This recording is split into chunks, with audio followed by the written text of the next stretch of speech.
I now give the floor to His Excellency Munir Akram, President of the Economic and Social Council and Permanent Representative of Pakistan, to deliver a statement.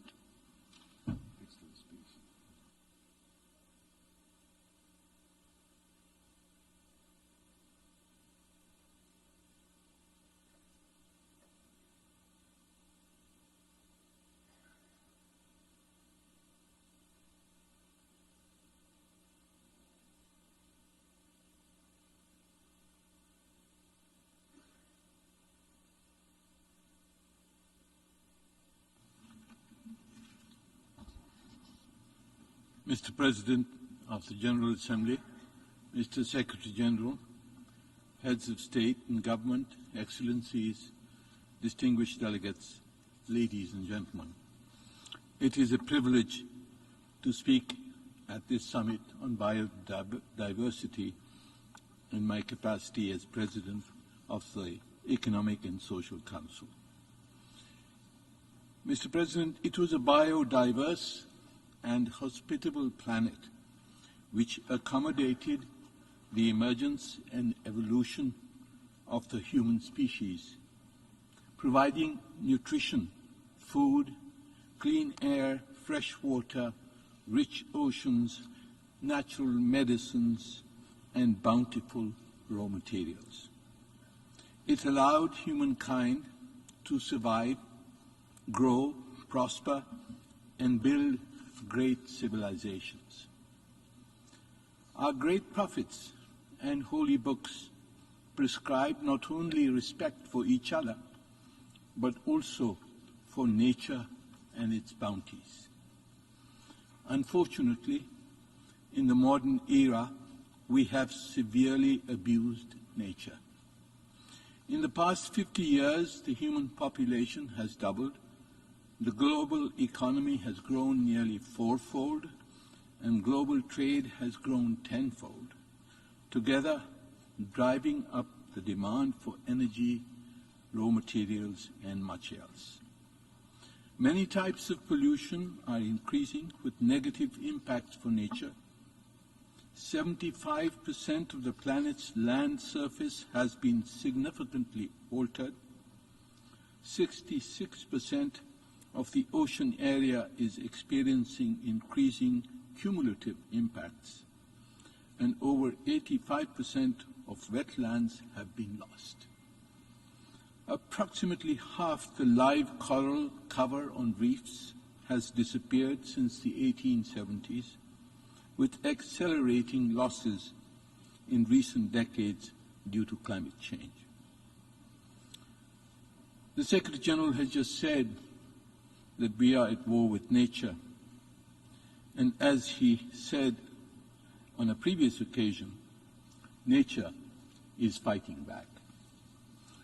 The impact of global warming and climate change are visible, yet the impacts of biodiversity loss will be equally pervasive and equally devastating for the future of humanity.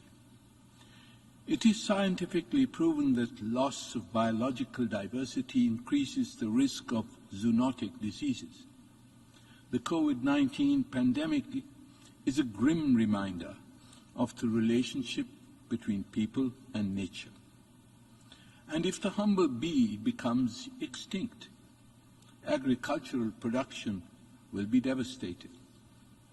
Once despoiled, our rivers and oceans will no longer yield their plentiful bounties.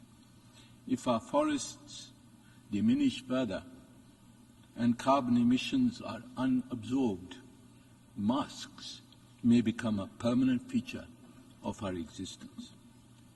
It is therefore tragic that none of the 20 Aichi biodiversity targets will be met by the 2020 timeline. In fact, data reveals a further regression in the fight to preserve biodiversity and ensure the sustainable use of nature. The 17 Sustainable Development Goals are integrated and interlinked. If the biodiversity goals are not achieved, most of the other goals will also be difficult to realize by 2030. It is high time to discard the economic models that are driving states to fight nature and each other.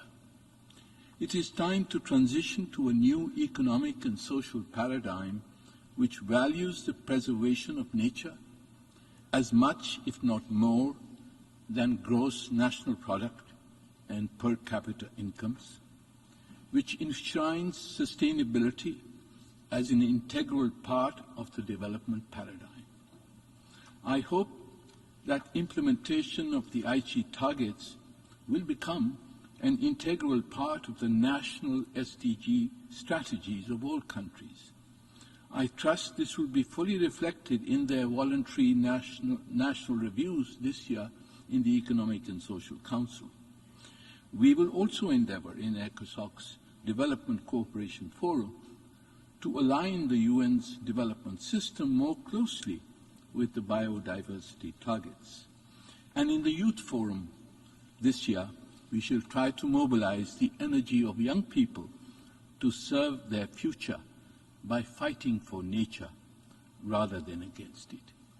Excellencies, in combating COVID-19 pandemic and the great recession it has triggered, in eradicating poverty, in installing sustainable infrastructure, finance is the key. It can be mobilized if there is political will to do so. In promoting the biodiversity goals, the central requirement is not finance. It is only political will. The will to take critical decisions to end the rape of nature and to contain the economic greed and policy negligence that are driving humanity to destroy the hospitality of our planet.